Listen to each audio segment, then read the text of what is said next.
episode 5, and with me I have a very special guest. It's Michael Krukar. So you may know him as that master level Zerg player, but you also may know him as the guy who's doing the Team Liquid documentary. He's going to be sitting down with us to answer some questions about his history within the StarCraft 2 community, a little bit maybe about Team Fortress 2, and then what he's doing with the Team Liquid documentary. So welcome on, Michael. Hello. How's it going? Pretty good. Oh, and congratulations. I'm supposed to congratulate you on getting your green check mark on Reddit. Welcome to the Big Boys Club. I'm not getting one, but now you can post all the Team Liquid things. So let's start. I'll see about that. Let's get started. Maybe tell me a little bit about your history with gaming, especially maybe competitive gaming and Team Fortress 2. Well, I've always played video games. I think everyone has. And I just like playing video games. I always wanted to be on a team because I always wanted my own jersey with my own name on it. I thought that'd be cool. As for Team Fortress 2, basically just me and my friends wanted to play competitive because it was a lot more enjoyable. So we played competitive. We never really took it seriously. Our kind of motto was if we could beat people and they got mad at us, then we were doing all right. So we got a lot of people angry. We played some teams that were actually sponsored, and we came close considering how, unprofessional we were. I thought that was a pretty good achievement. I never took it very seriously, but I hope to, maybe one day. Do you think you'll get your own Team Liquid Krukar jersey at the end of the documentary? Well, I thought about that, and I don't know if they'll give me one after this documentary. I think I'd have to do a lot for like a long time for them to give me one. I know Steven Seagal, who was a hero, he got a badge from, because he trains cops, and then once he trained them how to kick ass, they gave him like an honorary sheriff's badge. So they made him a sheriff. And I hope Team Liquid one day does that. They're like, well, this guy did so much for us, we'll make him an honorary member. It's pretty sweet. It'll be a dream come true to get your own team jersey. Yeah, they'll probably just give it to me as a reward, but I'll go to every tournament and I'll compete every chance I get. Are you going to compete in StarCraft, do you think? It'll be a waste of time, but I'd like to go try it one day.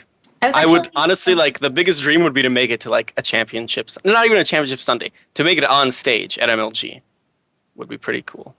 I was actually really surprised at MLG, kind of the level of players. I always kind of assumed that you'd be definitely high masters to have to compete, but it seems like there's a lot of gold to mid-masters diamond players who are competing. So you never know, you could make it maybe not to the championship Sunday, but pretty far. I saw a lot of people make it that I wouldn't have expected it to. But moving forward, Team Fortress 2, you made a lot of Machinima videos, especially the red versus blue kind of TF2 version. Do you have any more plans for that sort of thing? I honestly, every time I did one of those, I would hand it in. I was in university and I was studying new media, so I would always just hand that in for an assignment.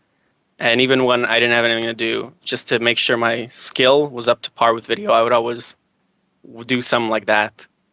So I always just made those, and then when an assignment came up, I'm like, well, this vaguely fits what I did, so I handed that in. And that's why I kept making them. Now that I don't go to school anymore, I don't have time, so I don't make them, but I'd like to one day make more. So you went to Ryerson in new media, and did you find that your program was really flexible with kind of allowing you to do a lot of video game things? Yeah, in new media, no one had a clue what the hell it was. We still don't really know, and it was very, very open-ended. So it was kind of, and it's art. I mean, with art in general, if you can argue, that you believe that this qualifies, then the teachers will kind of just give it to you. So yeah, if you haven't checked out any of his Machinima videos, just go to Krukar's blog. It's just michaelkrukar.com, and you can find them in the portfolio section. Do you have any more plans? So you don't really have any more plans. Have you ever tried it with StarCraft 2? To do a funny Machinima video? Yeah. I did. I actually started working on one in some off time, but I couldn't get the camera set up the way I wanted. So if there's anyone that knows their way around cameras, yeah, you can. If you hit me up, we can work together. Because I have everything planned out. I just need some expert that can manipulate the camera. Are you gonna put any of this into the TL documentary? I don't know if legally we can use anything. Makes sense. So I don't know how that works, but no, actually there's very little StarCraft stuff in the documentary. I guess we'll get back to that later when we're talking about the documentary. But have you seen the Heart of the Swarm cutscene editor that's coming out for Machinima movies? no, but that does sound pretty cool. I know Valve released the movie making stuff for the Source engine, but it was like 2 years after my time, so I never got to play with it. So hopefully that'll help you out. You can play around with it. It looks really neat. I saw it at BlizzCon. So how did you start getting involved with the StarCraft 2 community? Is it just through WellPlayed? Yeah, I guess. Well, my friend, he went to university with me, and he loved StarCraft. Talked about it. He was on the Ryerson team, and then WellPlayed came out, and then he told me about it. So I said, "Yeah, I'll try it out." And then I got it, and I'm like, "Yeah, this game's pretty cool." And then I started watching StarCraft 2. I started watching GSL, and I'm like, "Yeah, I'd love to do something with this." And then I just did it. And so did you apply to WellPlayed, or did they contact you? Originally, I was gonna go. Well, I used to work at a fitness magazine, and I quit. I was like, "This is terrible. I don't want to do this for a living anymore." And then I had some money. I borrowed some money, and then I bought some camera gear. And then I said, "Okay, I'm going to Columbus." And then my friend's like, "Oh, I'm driving," and he's the guy who works at WellPlayed. Okay. So we ended up going together. Drove from Toronto to Columbus, and then I did some stuff there. And then they're like, "Yeah, this is good. Welcome to the team." And I'm like, "Oh, cool." Okay, so was Columbus your first live, I guess, esports experience? Yeah, and hands down, it was the best one. Was it? What were your initial thoughts about this kind of crazy, wacky world that we're in? I thought it was pretty cool. I've always been involved in video games. I've been to LANs. I've been to anime, sci-fi, gaming conventions. So I have seen some crazy stuff. But Columbus was always the coolest because the security wasn't that strict back then, and everything kind of was anything goes. So you could just walk up to MC and be like, "Hey, how's it going?" And be like, "Hello." And July was there, which was really cool. So you could just talk to anyone. Who's your favorite person to meet at that event? Probably MC was really cool to meet. And if I'm not mistaken, that is the one where he played idrA, and then idrA beat him on day one in the group stages. And I remember that was really crazy. I think, it was Columbus. Because I remember I hosted a mini 3-day party at my house. It was really cool. So your documentary in Columbus kind of has the two parts to it. You have your first one that's the stylish look at the Koreans, and then the second part that kind of focuses more on idrA. Which style of the two styles do you prefer, and how are you doing the TL documentary?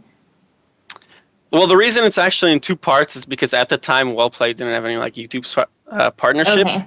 So we could only upload a maximum 20-minute video, something like that. Or it was 12 minutes, whatever it was. I ended up breaking it into two parts just because that was the only option. And it ended up working out well because they do feel like two separate parts. I consider it one big thing. Whether it's definitely more stylized than some other stuff. But it's tough because there's so much good footage at Columbus, but you really have to be there to see it. Or at any MLG, you really have to experience it. And a lot of people don't. A lot of people at home don't see any of the cool little stuff going on, the interaction between players. I tried to capture that. I think I did an okay job. Have you ever thought of kind of releasing unedited footage just so people can get a little bit more of an understanding of what it's like to be there?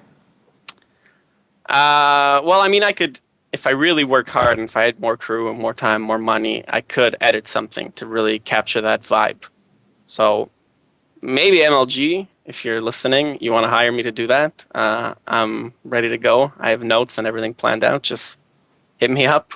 We can make it happen. Would it be with footage you already have or future footage? No, I'd start going to new MLGs. I want to go to new MLGs, but I want people to pay me to go. So I'm hoping someone does. So what was it like kind of following idrA around CBUS? Well, there was no point that I thought I was only following him around. It's just that he was so popular, and I filmed so much. And after looking at it, I'm like, a lot of this is not that interesting. But his story, and then with what Sir Scoots was talking about, I was like, okay, this all kind of adds up into a nice little story. So I just cut that together. Makes sense. So then you did that with WellPlayed and went into the 1 year of StarCraft 2. How did that project come about? Well, it was the 1 year anniversary of StarCraft 2, and I always I like players looking back on the past year. I was like that in any sport. It's always good to look back because if you look back, you can kind of see where you're going in the future, and it's kind of cool to see how things once were and now how they are. So I told WellPlayed, I'm like, I'd love to go. They helped send me, and then I just said, okay, whoever I can talk to, I'll grab them, interview them, and we'll see what happens. So you shot this at Anaheim? Yeah, it was all at Anaheim. So yeah, it was like pretty much a year after StarCraft came out. How do you feel that project went? And did you like working in the longer format compared to, well, I guess it's just a little bit longer than the one from Columbus was if you put the two parts together. Yeah, I think it was a little bit longer. I don't like the fact that it's all kind of talking heads. That is kind of one thing that bothers me. I know a lot of people don't like that. But I mean, that is kind of what I was going for. So I guess the blame lies on me because, I mean, if they're talking about the past year, like what other footage am I going to use? Other than like I threw in as much footage as I could on top, but some stuff you just have to kind of listen to them. And so you talked to kind of a plethora of people there. You have people like Slush was in it, Jinro, you have like Mr. Bitter and Husky are in it as well. How did you pick the people that you were going to sit down and talk with? It was pretty much whoever was available. Like a lot of players would be like, yeah, I'll do it after I play. And then what happens is at MLG, any journalist will know this, is that they're like, well, I'm too busy now, I'm practicing, I got to play. And then when they play, they'll either win and they'll say, well, I got to practice for my next match, I can do it after. And if they lose, they're mad and they just leave and they don't want to talk. And if you do get them to talk, they're agitated, they don't like talking, they don't give any good answers. So we kind of just grabbed whoever we could.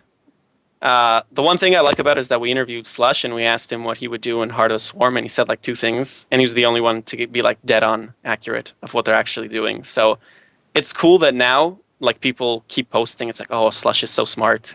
He knew exactly what was going on, and it's cool because like that's what these interviews should be for. That like you can look back on them later and then like find little hidden things.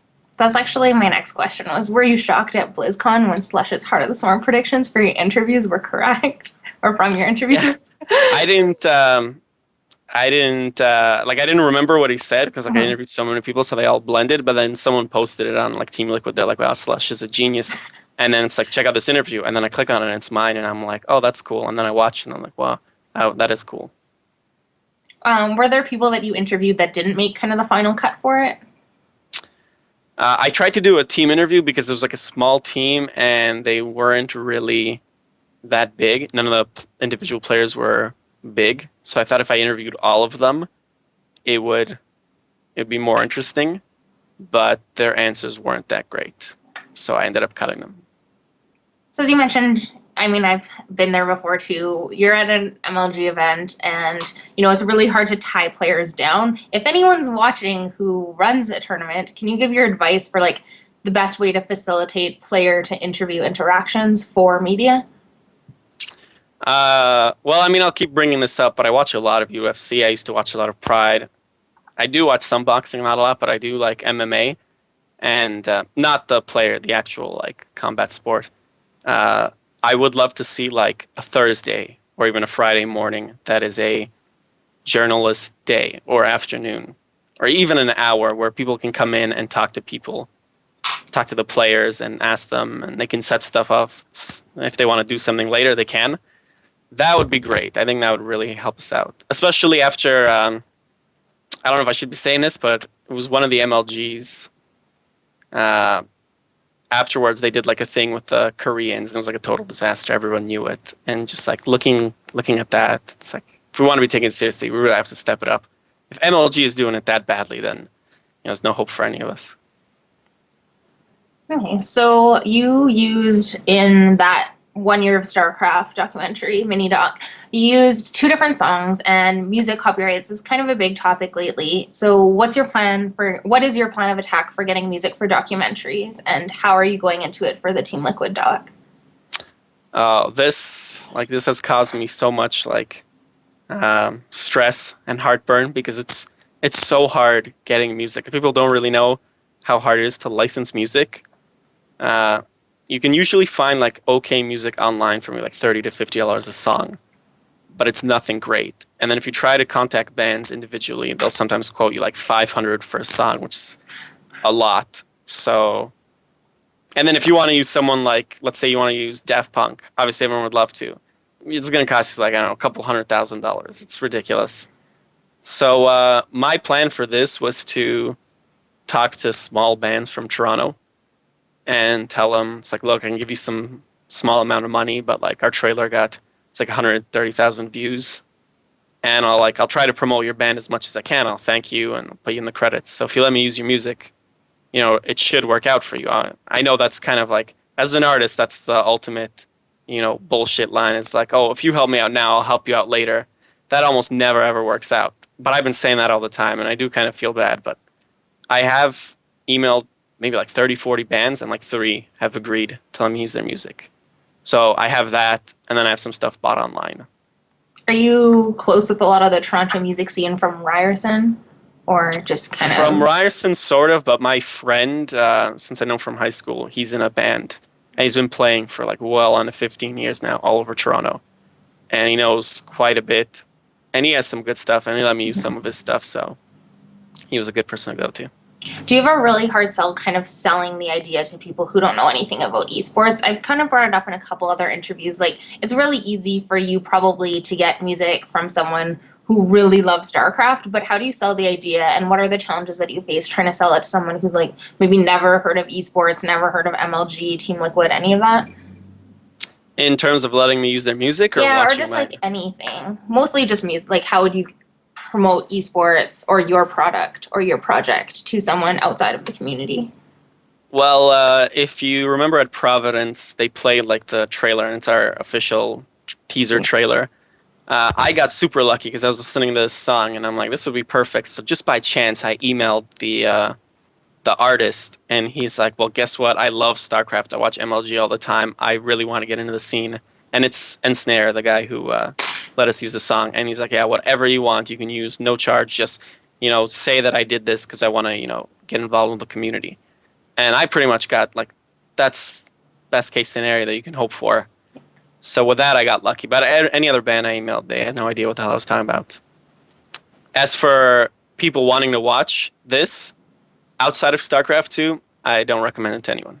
I told Team Liquid from the start, and this is pretty much just for Team Liquid fans, primarily. And then if you're not a Team Liquid fan, hopefully you'll watch it and start to like them some more. If you just watch StarCraft, and if you have like a vague interest in esports, if you play another game, you might want to see like how a different game is doing. But I don't really see like an average Joe watching this, so I'm not gonna worry about them watching it. There's a lot of talk, especially on Reddit. Like, even for me, trying to get people that I know that aren't really involved in esports, especially my parents, to kind of like understand the community. Do you think it's kind of a good gateway documentary? Like, if I sat my mom down in front of the television and played the TL documentary, is it something that she can kind of enjoy and kind of learn a little bit more about the community? Or would you say it's like definitely just for people who kind of know what's going on? I guess some of their answers are pretty fun because I do ask them a lot of personal stuff. So maybe I tried to do something where like I would ask them like what their favorite movie is, because I know if I hear like an athlete or someone famous saying that they love the same book or they love the same movie, you can relate to them, and then once you relate to them, they become a little bit more real, and that kind of will draw you in. So in that sense, yeah, people might have a little interest in it, but if you want to introduce your friends to esports, the Team Liquid documentary probably is not the best one to show them. And I know Team Liquid guys, if they're hearing this, they're probably like, well, that's not what we want to hear, but it's kind of the truth. What would you recommend to show people to get into esports? I would show them King of Kong would be the first thing that I would show them. That's a good choice. Because it's about just video games and competing and just passion. It doesn't matter what you're competing in. People will compete in like the craziest things, and Donkey Kong is a perfect example of that. So that would be a good thing to show people. But to get into StarCraft, to get into esports, I would say, because I never watched Brood War, the best way to do it is to follow one player and kind of be involved with him. And that's kind of the same way I got into UFC. I liked one fighter, and I was like, this guy's awesome, I hope he wins. So I would always watch his fights. And then when I watched his fights, I would see other fights, and then I became a fan of someone else. And then I keep becoming fan, and then eventually I'm a fan of the whole sport. So I think that would be the best way. Do you have like one StarCraft player that you kind of started following and have followed through his career?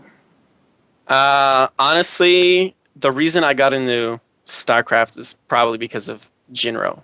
Maybe Jinro and idrA, but probably Jinro because I remember staying up late at night with my friends watching his like crazy GSL run, and like that was the reason I paid for GSL. That's the reason I got it. That's the reason I watched it. And after like being hooked on it, like I always followed his career, and then when it kind of like started to fall, I was like, okay, we'll give him some time off. He'll eventually come back. And then I started watching other players. Like I started, really liking MC, Nesty, like the big names. And then from that, after like a couple months, you become hooked. Okay, so on that note, we're actually going to take a couple minute commercial break. So we're going to just run commercials. Cool. Yeah.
Hey everyone, this is Jacqueline Geller from ESFIworld.com. Thanks for joining us for EndGame Episode 5. With me, I have special guest Michael Krukar from the Team Liquid documentary.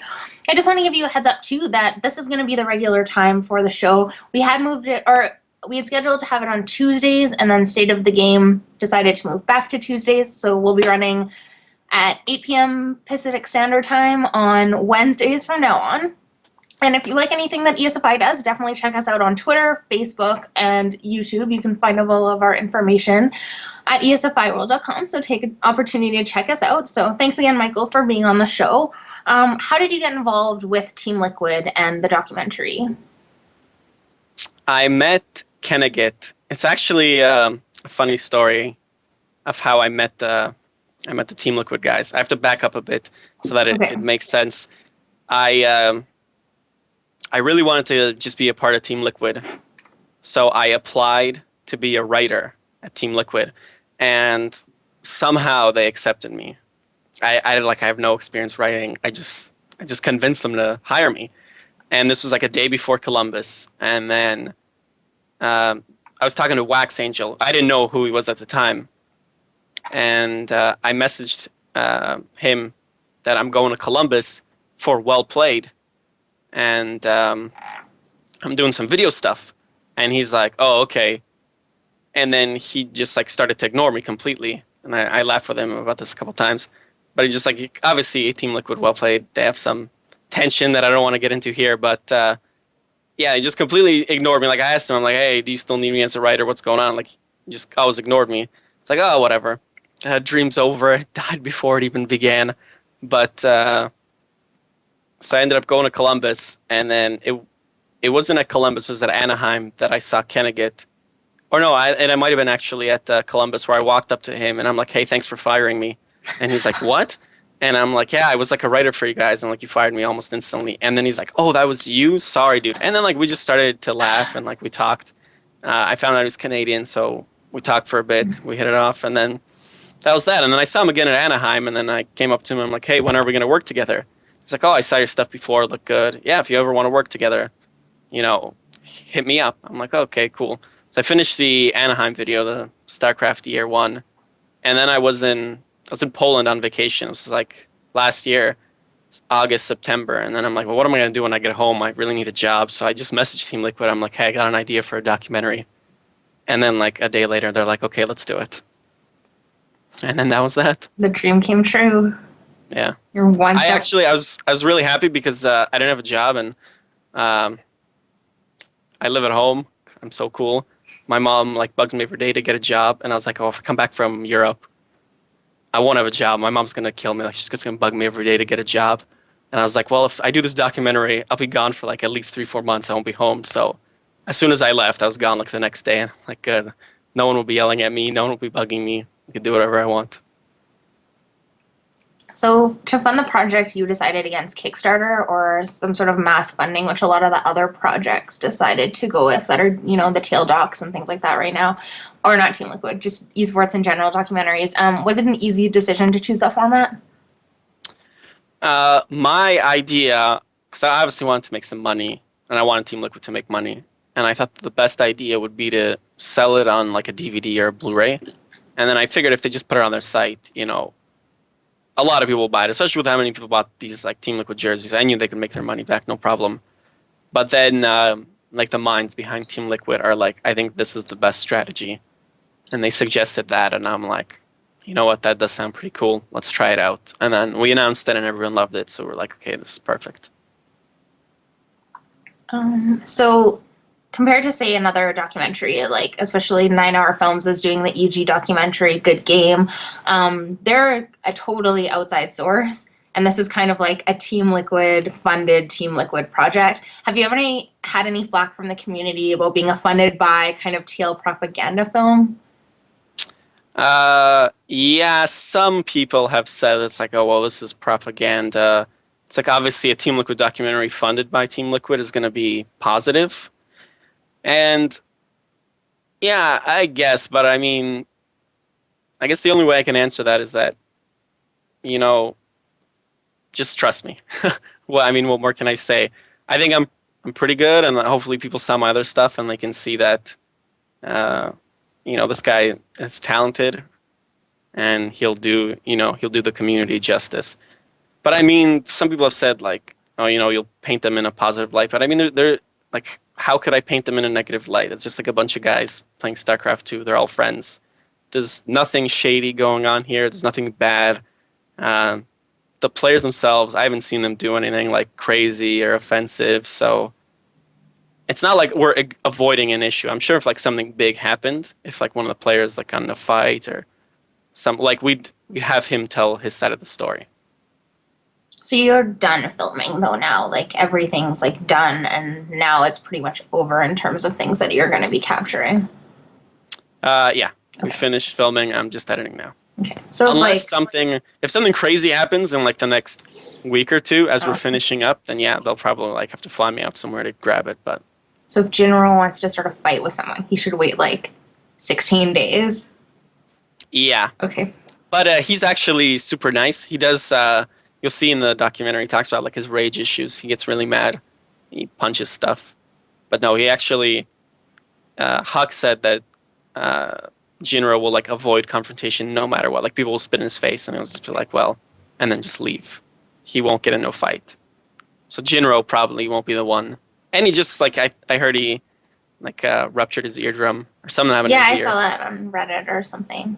Yeah, so he's out for like a couple days, so I think we're safe with him. Okay, well, if Chef wants to decide to bad manner someone, we'll give him 16 days. Do you find that the initial response to the documentary was what you expected it to be? I didn't really have any expectations. I didn't really care.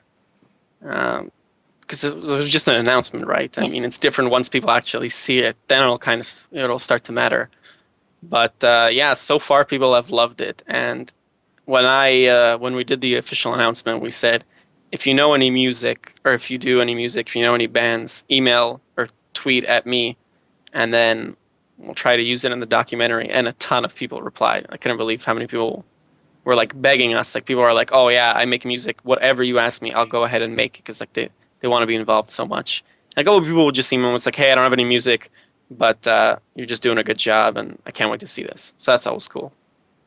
So you had the trailer go up with the announcement. Did you decide to kind of have something finite before you decided to announce the film?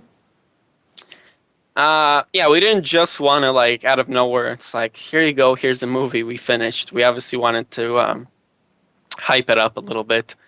And everyone's talking about documentaries, like they're the big thing in the community. So we wanted to be like, yeah, we're coming out with one. And everyone's like, yeah, we're coming with a documentary. Release date is like a year or two or God knows when. But we wanted to do something like, yeah, we're doing a documentary. It'll be done in like 2 months. So it's really cool that it's fast. You don't have to wait too long. So as you said, we have probably 4 documentaries being worked on right now within the StarCraft community alone. What's going to make the TL documentary stand out, and why should people, say, invest in it instead of other ones? Like, why should they be like, I'm going to give $20 to TL instead of other documentary? Okay, that's the hot button issue that I kind of have to avoid, because obviously, like, we're all competing. So I can't go crazy with some of my thoughts and ideas about other documentaries. So I'll try to keep it civil. As for why people would want to support this one, it's just because they love Team Liquid. I mean, it's a huge community. They have a ton of fans. They want to support the team, not only the team, but the community. And I think by doing that, I know that by supporting the documentary, you are supporting Team Liquid. A large chunk of the money goes to them. So if you don't like me, even if you don't like the documentary, you can be like, well, the documentary sucked, so they lost money on it, but I love Team Liquid, so I want to, help them out. So you can just give them the money for that.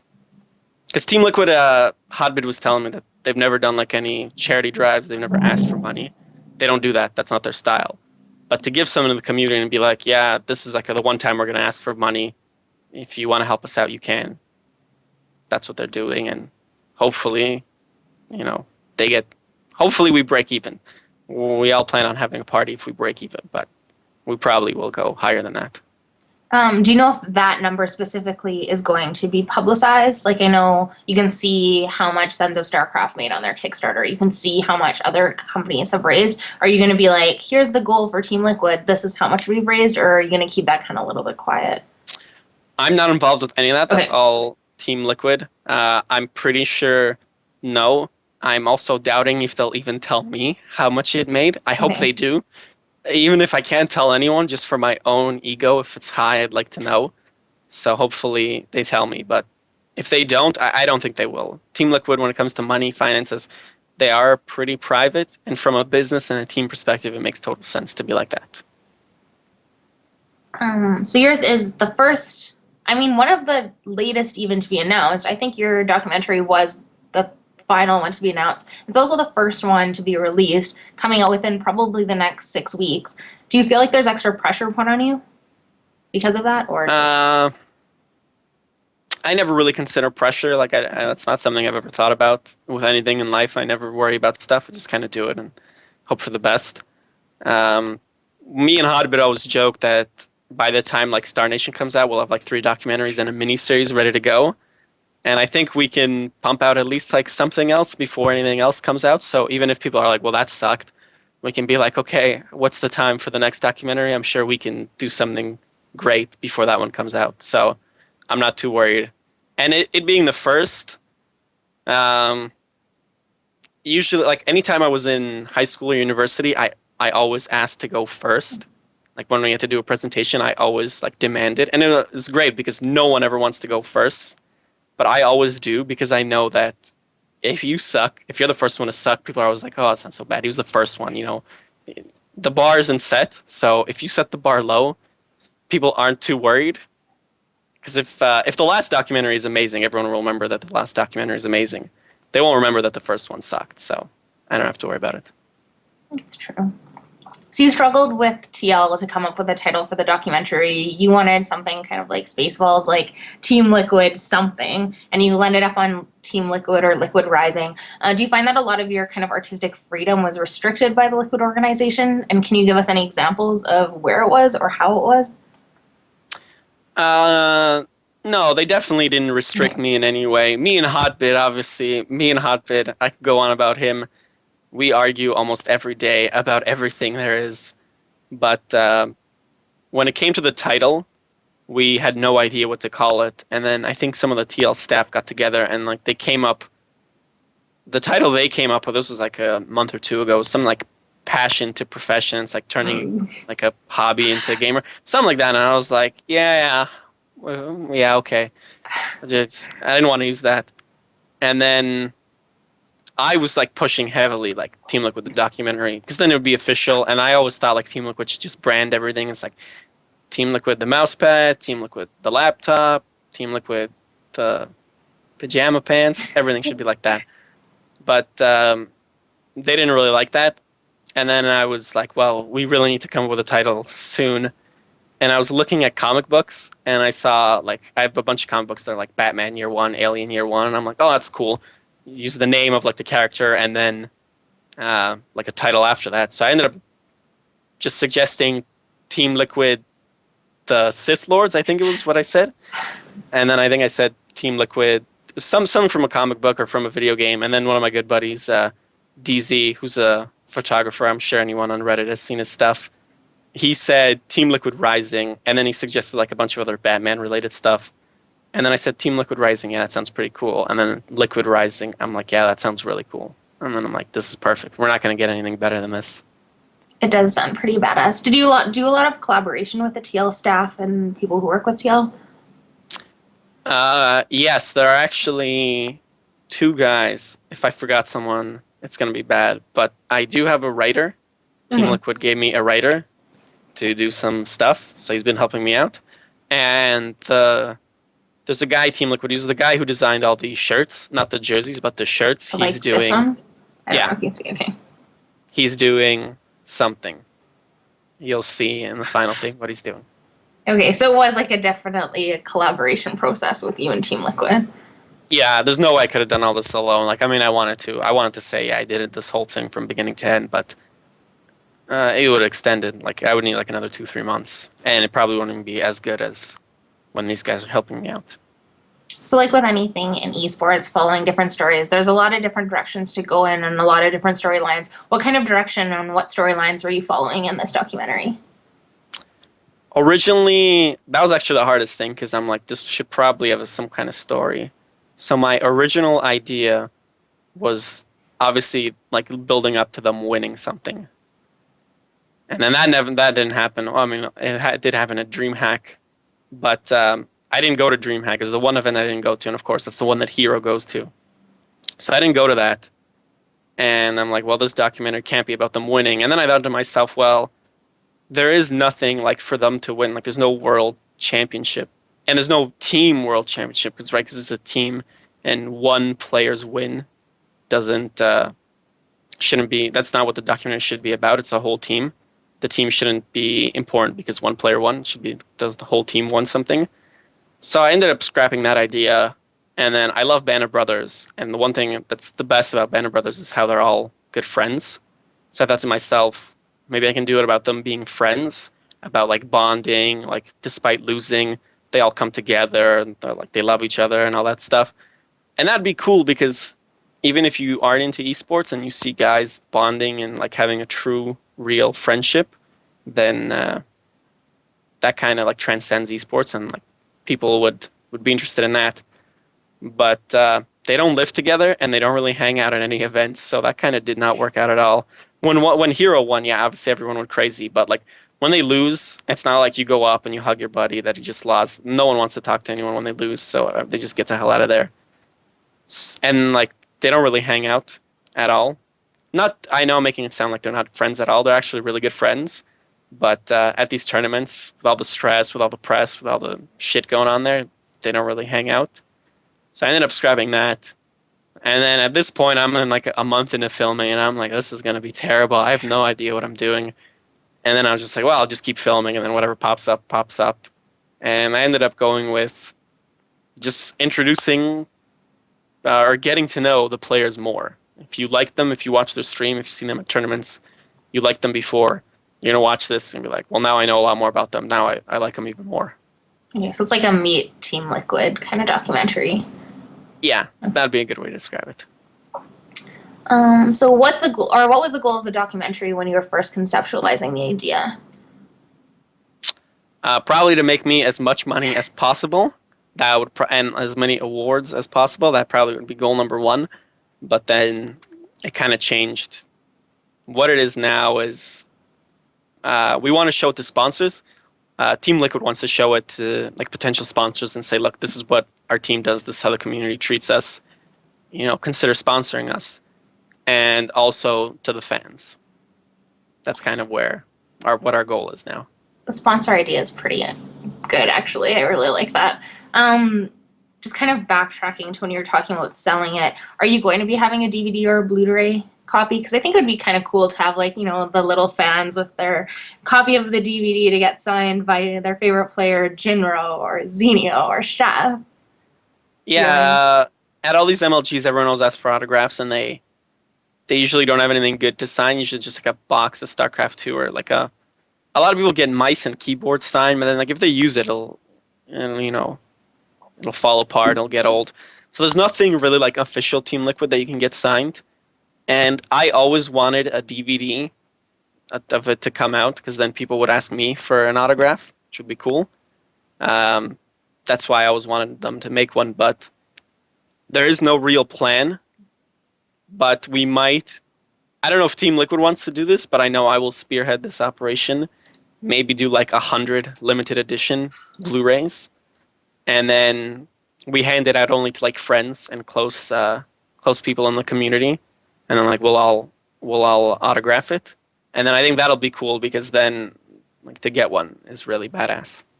That is pretty badass. I'm like, I want one now. Yeah, I like the idea of like having a hard copy of things. Like, I'm not really into stuff. Like, I don't have like a lot of like souvenirs, and I don't even really like getting autographs at events. Like, I never have. I'm not really into that sort of thing. But definitely like having a hard copy of a documentary would be kind of cool. So then on that note, we're actually going to go to our second commercial break. So we'll be heading into commercials right away.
Hi everyone, my name is Jacqueline Geller, and thanks for joining us for ESFI World's EndGame. Just to give you a quick heads up, you can join or follow ESFI on Twitter, Facebook, or YouTube if you like any of our content. We do a lot of different esports things. And with me for episode 5, I have Michael Krukar, who is doing the Team Liquid documentary. We're just getting through some questions a little bit about his history with gaming, as well as how the Team Liquid documentary came about. It is coming out in short 6 to 8 weeks, so we're pretty excited for that here at ESFI. So what was one of the hardest parts about the documentary in terms of obstacles? It's always tough to schedule people to do an interview. I mean, I thought Team Liquid before I knew them, I thought they were like this huge mega corporation. They could just be like, hey, day 9, want to do an interview? Let's go. And he'll be like, okay. But it's actually impossible. It took us like 4 events to finally sit down with day 9, and we had him for maybe like 15 minutes. And even the players, it took me like 3 events to get one of them to sit down. So that was actually really hard. And then yeah, in MLGs, you don't have that much time. And then when you do have time, you know, to set up lighting would take you so long. You'd have to carry it. You'd have to bring it all the way from Canada to America. So there's like, technically there's some stuff that I wish we did better. But given the budget and kind of the community and what they're used to, I'm not too worried about some technical stuff.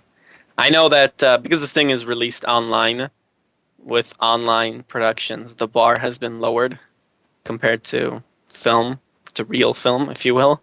So I'm not too worried about some, like, maybe some odd lighting here. Or the sound is pretty good, so I'm not too worried about that. But there's some stuff that isn't perfect. So you mentioned that you thought, you know, when you're on the outside, I guess I'll say, you thought TL was this kind of like huge conglomerate that could kind of do whatever they want. What was kind of your biggest shocks coming from the outside and then kind of getting involved in the community? Like, and what can you kind of do to explain it to someone who doesn't really know? Like, I find like a lot of Reddit kind of thinks like esports, big money, like baller, but like, you know, what was your biggest shock coming into it? About Team Liquid, it's just a bunch of guys. It's like 3 of them or a couple of them get paid, and then it's just volunteers. Like a lot of people that love Team Liquid helping out. I thought that was really cool. I didn't really cover that in the documentary. Like, you'd have to have a whole documentary just about that. I think that itself is pretty amazing. So many people wanting to help out. I mean, when I said I needed a writer, Wax posted on like the staff forums. He's like, yeah, he needs a writer. Anyone want to help out? Add him on Skype. And within like 5 minutes, I had 4 people adding me on Skype, like begging me to take him because like they want to be a part of it. So it's cool to see that kind of passion. That definitely surprised me. I wasn't expecting it. Would you want to do a documentary kind of on the forum itself and the staff or members that work behind it? A whole documentary? I don't think so, but maybe like a small feature. You like mean a YouTube Hotbit? Special. You can't make like a full feature documentary on Hotbit alone? Oh, I can make a whole miniseries just on Hotbit, but to do the entire community and to do it justice, it would like, really, the community documentary would only be interesting to the people in the community. So I don't know, if they want to get together and do something, I'd love to tell their story a little bit because I think it is cool. I do think they work really hard. A Hotbit miniseries would be pretty fun. As you roll your eyes. My stance on Hotbit is he's getting too much fame. He's got too much Twitter followers. None of it is deserved. And I don't want to glorify him anymore. I tried to cut his thing down in the documentary to as little as possible. So I don't want him in there at all, but you know, I have to put him a little bit in there. And the community loves him. So if I put in like a Hotbit photobomb or like a funny line from him, everyone will go crazy. So I have to, but I'm hoping one day, you know, he gets what's coming to him and he just disappears completely. I know that you're trolling. Who are your favorite staff members then? I think I said in the Team Liquid interview, I love Wax Angel, and I love drinking with that guy. I love hanging out with that guy. He's really fun. And other than that, Victor Nazgul is actually, I don't say it, I can say that I don't really respect too many people. That might sound mean. It's tough for me to find someone that I can say, yeah, this guy's smart, this guy knows what he's doing, I can look up to him, I can trust his judgment. And I haven't met that many people in life, but I think Nazgul is definitely one of those people. If I did a couple stuff I didn't agree on, Nazgul, he's like, well, this is what I think and trust me. And just him saying that, I'm like, okay, I will support you all the way just for that. How was it with working someone you respected or how was it working with someone that you respected so much? Actually, like, I didn't know who he was until I met him at IPL. And then it was Providence. It was like the last time I saw him, and I was on the flight back. And then I'm like, man, that guy is a badass. I hope I get to work with him again. So I didn't really realize this until after. We talk on Skype once in a while, but I do hope I get to work with him again. So are you dealing more with like Wax Angel and Hotbit when it comes to the documentary and not so much with Nazgul? No, he was only because he's in Europe, but it's different times. We do like main stuff. Yeah, I'll go talk to him, but unfortunately, for the most part, I have to deal with Hotbid, so I'm kind of stuck with him. Kenneget wasn't at that many events. I think he was only at half of them, so I didn't get a chance to talk with him that much. Yeah, like kind of sucks dragging your ass down to the US from Canada. Yeah. So there's lots of storylines and personalities.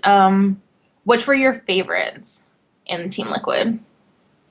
We always joke that Hapro is the funniest guy on Team Liquid, and he might actually be the funniest guy in esports. I think that's true. And they said if you manage to capture Hapro's like quirkiness and personality in a documentary, then you would do like an amazing job. That you would do something that no one else could even come close to doing. And I think I've come pretty close. Like as I watch it now, every time he pops up, I just start to laugh. So I think I've done a pretty good job with that.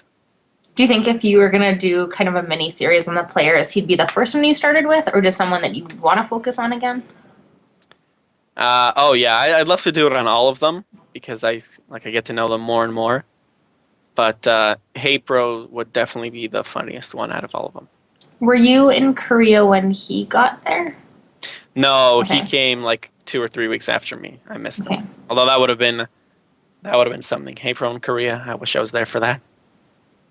So is the documentary pretty focused on one player, or is it kind of all of them evenly? All of them pretty evenly. I tried to make sure that no one was more popular than anyone else.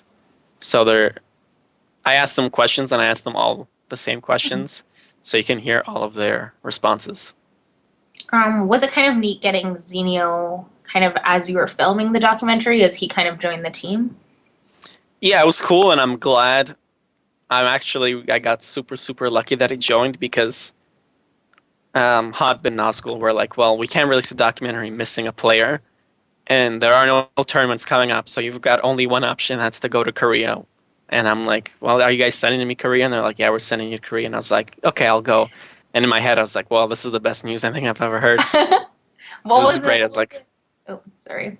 I was just like, man, I always wanted to go, and now that they're sending me, that's so cool. What was it like being a StarCraft fan in Korea? It was pretty cool. I went to GSL. I was only there for just like a week and a half. I didn't go around as much as I wish I did. I was kind of scared, like I was on my own. I didn't really know anyone. No one spoke English, so it was kind of tough. But I went into their equivalent, like Walmart, and I went to like the TV section, and there was StarCraft on all of them, and I was like, okay, this is cool. Did you take any, I know you do photography as well, did you take kind of like photo documentaries when you were there, or take any photos? Yeah, I do take, because like my camera doubles, it's like a digital SLR, so it takes video and photo. So I tried to take photos as much as I could, just because I like doing it, and I think that by doing photography, it helps out my video. So I try to do as much of it as I can. And it's always good to just have like photos from GSL, because I was looking at like Flickr, and no one really has any like high-res, good quality photos from GSL, so I tried to take as many. And if there's any community members or anyone wants to do any projects, if they ever get in touch with me and they're like, yeah, we need high-res photos, they're free to use whatever they want. Okay. I'll keep that in mind. I just lost my train of thought. Do you have your photos up on Flickr? Can they find them? If you go to my website, michaelkrukar.com, if you just click on photography, you go straight to my Flickr, and then you can see all the photos I take. Sweet. So you said that Zenio surprised you with his charm and his sweet personality, because he always kind of has that bad boy image as a player. Who else kind of surprised you on the team? I thought Rhett was actually really cool and mellow. I thought like every time I saw him, he always kind of had like, I don't want to say like he came off as a dick, but he just kind of seemed like one of those super cool guys. And so you don't want to talk to him because you're kind of scared. But then when I talked to him a bunch of times, I was like, well, this guy's just a regular guy like everyone else. So it was pretty cool. And I talked to Tyler, and we talked about his depression, and he was joking about it. He played it off. So I thought that was cool. I thought like if someone has depression, they're going to be like incredibly sad all the time. But it didn't seem to bother him that much. Did you interview anyone out of Team Liquid for the documentary? Yeah, I interviewed Day9. and In Control. Just those two? I wanted to interview Tasteless and Artosis, but their schedule is so insane that we couldn't do it. And the reason I got Day 9 is because obviously everyone knows him, everyone loves him, so he's an easy choice. And I took In Control because he is friends with Tyler, or they come off as friends on State of the Game, and they get along well, so I wanted to see what he had to say about that. Plus, he's well-spoken, he's always down to do an interview. So I knew whatever he'd say, it'd be good. So we got him. I want to say, oh yeah, and I interviewed Wheat. Wheat had some good stuff to say as well. Other than that, I also grabbed Huck and the owner of EG, Alex. So you did a lot of interviews, you talked to a lot of people. What's your kind of favorite story that you heard from someone? There's a couple, but I don't really want to give them away because then people will be like, well, we already heard it. And then they see it in the documentary and they'll be like, well, we already heard this one. So I want people to be surprised. There's a good one, MC. Oh, yeah, I interviewed MC and he has some good stories of hanging out with Jinro in Korea. That's probably my favorite one. When you watch it, you'll know. Did you pick up any Korean while you were there? Oh, no. No. It's funny because like everywhere I go, I didn't even bother pronouncing anything. I said nothing. And if I did talk, it was in English. I didn't want to embarrass them by pretending to speak Korean, so I just said nothing. How did you find the language barrier when you were doing interviews? Like, Hero, and I know Xenio's English is pretty good, but how did you kind of overcome that barrier, and what translator did you use? We used Wax. Okay. He's like the TL guy, so obviously he'll be perfect choice. The language barrier, it did make for some funny answers because like sometimes they won't understand like the cultural reference or exactly what I'm saying, so they gave me like an answer and I was like, well, that's not really what I was going for, but it is a cool reply. But it's funny because like I don't know if Hero feels the same way, but I think me and him got along really well. We both flew to Korea on the same flight and like we hung out quite a bit towards the end of the documentary. And I told him, I'm like, oh man, I hope I see you at MLG. He's like, yeah man, I hope I win an MLG. We can hang out at the next one. I was like, oh, cool. So like, and he doesn't speak that much English and I don't speak any Korean, but somehow we got along great. So it's not that much of a problem. Bromance does transcend all language barriers. That's true. So I don't really know anything about making documentaries or kind of shopping them around to film festivals, but do you want to kind of promote it on a more mainstream like film circuit, documentary circuit? Yeah, absolutely. Because one thing I learned in school is that if you apply to a festival, it's like a big festival, and you get in, they fly you out there. So I really want to apply to like everywhere in the world and hope they send me to some places for free because that'd be great. How many do you plan on applying to, or just like as many as possible? Every single one I can find that is in like a cool place. Obviously, if there's one in like Siberia, or if they want to send me like someplace like really hot or dangerous, no, I don't want to go there. But any place that looks fun, yeah, I will apply to go there. Do you know approximately how long the TL doc is going to be? We have like a kind of like a rough cut going. I think it's like 4 hours, so it probably won't be that long. We're shooting for 90 minutes. It's a pretty safe bet. So there's a lot of stuff that you are going to, well, I guess not actually end on the cutting room floor because it's all digital, but is it hard to get rid of kind of those scenes that you do really like?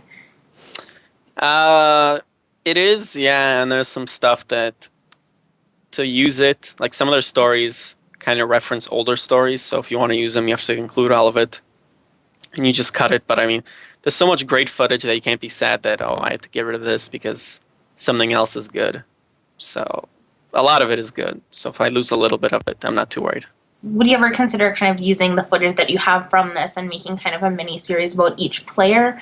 Or would you want to do completely new footage if you were going to do something like that? It would have to be completely new because how esports is, how StarCraft is, the footage I have now is almost irrelevant. It's getting to the point that I think it might even be irrelevant. So if I was going to do something else with the players, I'd have to start like filming them before I did anything. So are you still on track for your kind of end of February, start of March release date? Yeah, originally we said end of February. That was before I was told I was going to Korea. And that was even before I was told I was going to NASL. We planned that out like the day of Providence is when they told me I'm going to those two places. So when I did that, I thought I'd come back like at the end of November, and then I'd have all of December to edit, but I didn't come back till like the end of December and then Christmas and New Year's. So I didn't really start editing until beginning of January. But I think if I work hard, I can probably make it end of. I don't think realistically. I don't think end of February, but like first week of March is definitely doable. So it'll just be like an online everyone free for all.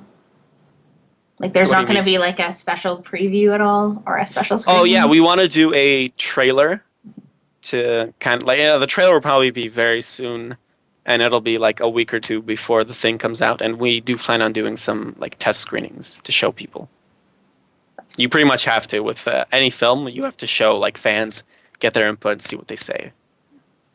So kind of moving forward, rumor has it that you kind of wanted to do a fangirl documentary. What's it about the fangirl culture that really fascinates you? Oh Lord, that has like controversy written all over it. And fangirl, I don't want to come out and say it, but when you say fangirl, that's quite a nice spin on what I had in mind. That's not what I would call them, but let's just leave it at that. Like pro hose? Well, I don't want to get myself or anyone in any trouble, but no, that's a joke. That rumor is a total joke because I wouldn't do it because it's insulting to players that the focus is on, girls that are crazy obsessed with them. I mean, that just exploits the community.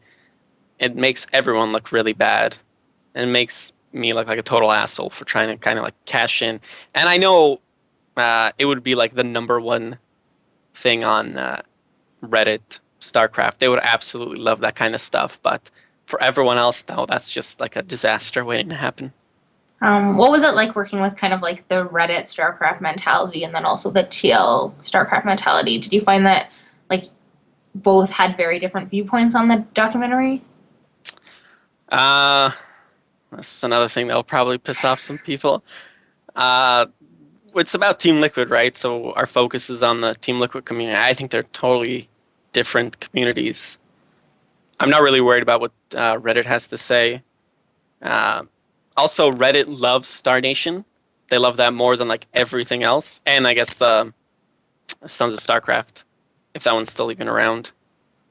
They love that stuff. And like if you talk about anything else, they're just like, oh, well, Star Nation is better. It's like, okay. There's nothing, it's like, it's not a community we'll have much impact in, so we're not really too worried about it. But then again, it's not who we're aiming for, so it's not that big of a problem. So do you have any advice for anyone who wants to get into the esports community, either as a career or doing something like working at WellPlayed or doing TL documentaries? I have a lot to say on this subject, a lot that people don't want to hear, but the truth is, if you want to work in esports, you pretty much just have to know someone that's already in esports, and then because you're friends with them, they'll give you a job and you'll make money. I wish it wasn't like that, but from what I see, a lot of that is going on. It might be dying down, and from the looks of it, it sort of is, but right now, it's kind of like, if you want to be in esports, you don't have to be talented, you just have to know the right people, which is unfortunate. And I saw some guy posting on Reddit like a couple weeks ago. He's like, I'd love to be a writer in esports.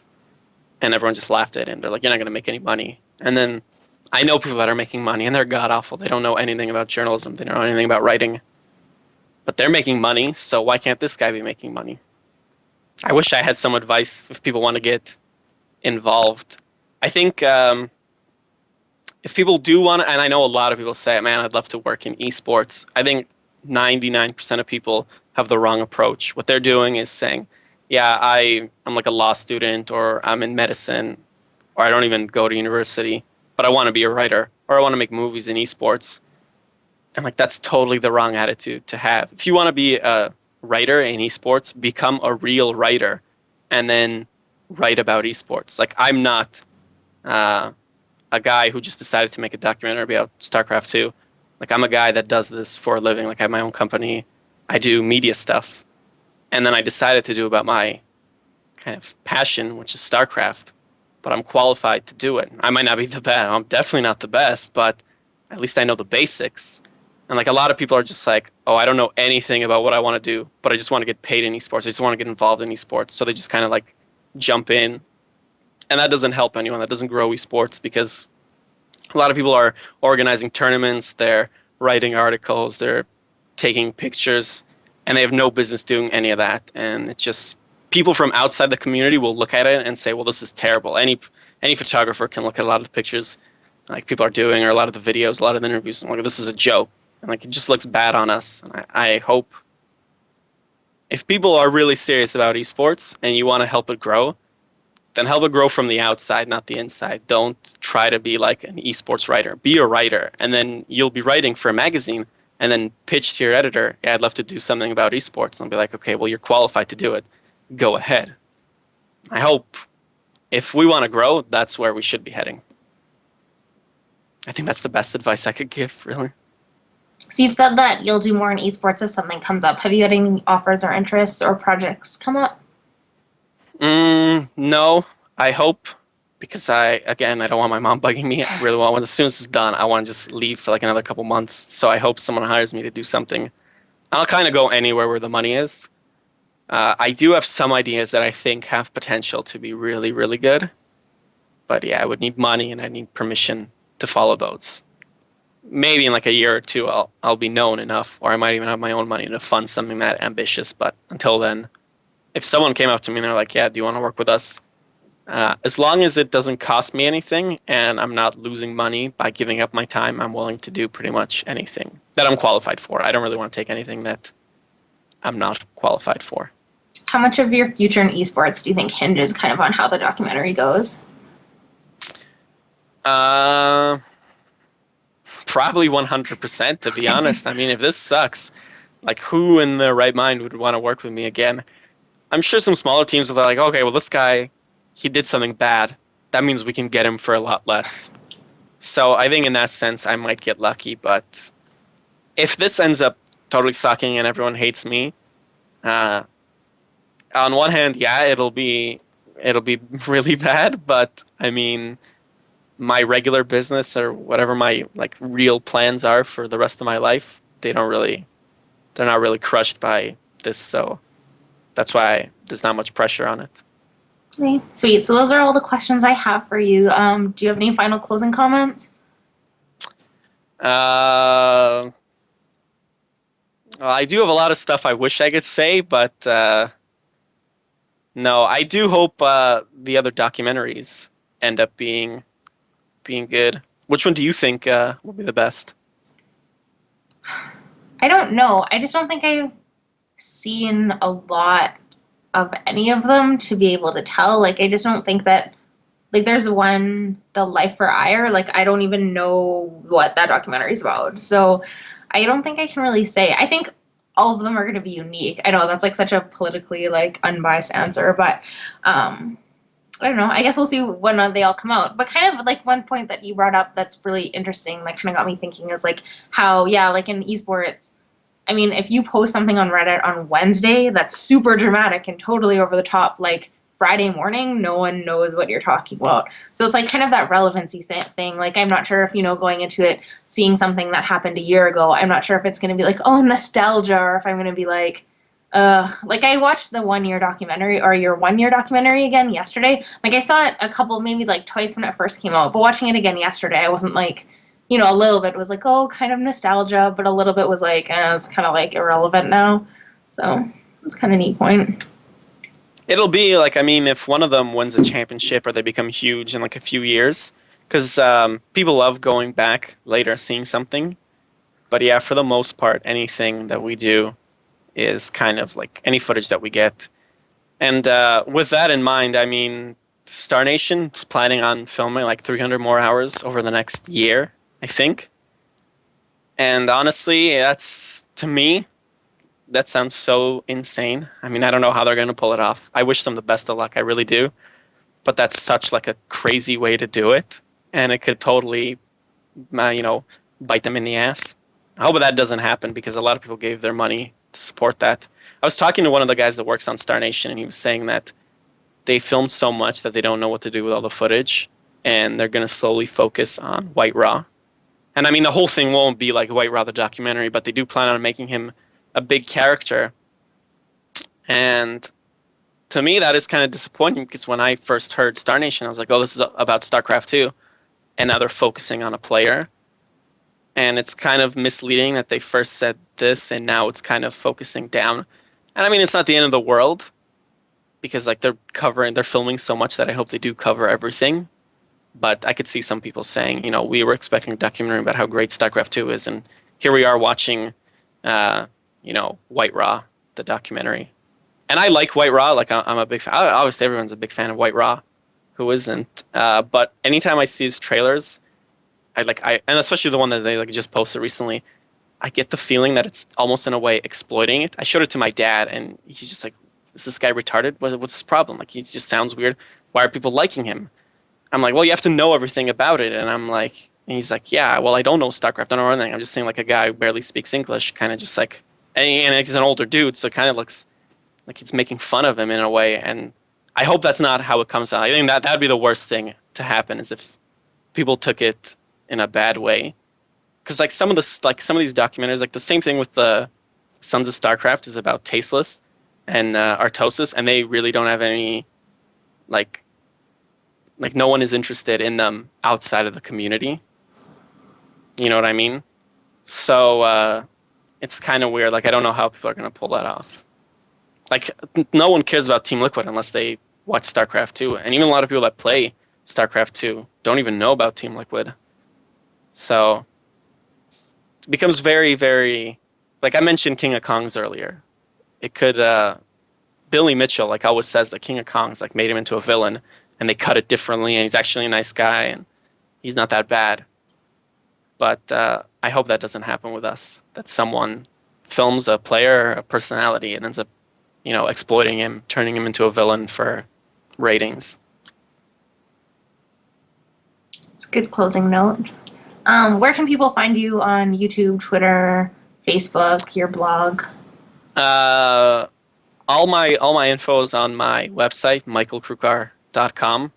I actually we were joking about names for domains yesterday, and my friend DZ, the guy who recommended the title, he said you should make your website fuckyouhireme.com. So I registered that like last night. So if you can't spell my name, if you don't know who I am, you can always just go to fuckyouhireme.com. And I'm looking for jobs, so I do plan on like making a business card that just says that. And I'll be like, well, here you go, here's my business card. And then people see that's the URL, and they'll be like, oh, this guy, he knows what he wants. He wants to get hired. So Pretty sweet. So do you have any... michaelkrukar.com. That's my website. If anyone wants anything, that's where I list like everywhere that I'm online. So you can see my Steam, my StarCraft account, my Twitter, my YouTube, Facebook, my Flickr, all that. Everywhere I exist online is there. So if anyone's looking for a Masters player Zerg partner or is a budding musician who'd like to maybe get their music in the TL documentary, you know where to go. So yeah, if you want to play StarCraft 2, I hate laddering, but I love just playing. So if anyone wants to play, and I love kind of, well, I don't want to say trolling, but yeah, I do love trolling. Anytime I play with friends 2v2, I love as a Zerg, I love spreading creep everywhere, not towards the enemy, but towards us. So get ready for that if you do play with me. Sounds good. Do you have any shout outs that you wanted to give? I do have to shout out to my friend Phil, who did some stuff on the documentary. He's a writer for WellPlayed. I asked him for some help and he helped me out when I needed it. I do have to shout out to him. And then other than that, I want to shout out to all my friends that I played Dota 2 with.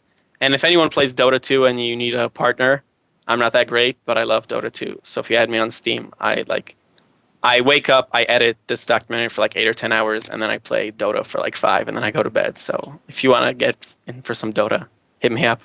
I just got my Dota 2 beta key, so I might do that. So thank you so much for joining us. I had a really great time interviewing you and chatting about the TL documentary. Again, my name is Jacqueline Geller, and this is ESFIworlds.com's EndGame. You can find ESFI World on Twitter, Facebook, and YouTube. So take a look at some of our content. If you like what we're doing, subscribe, like, follow. It does really mean a lot and will help us in the future. So thanks so much and have a great night. Thanks again, Michael.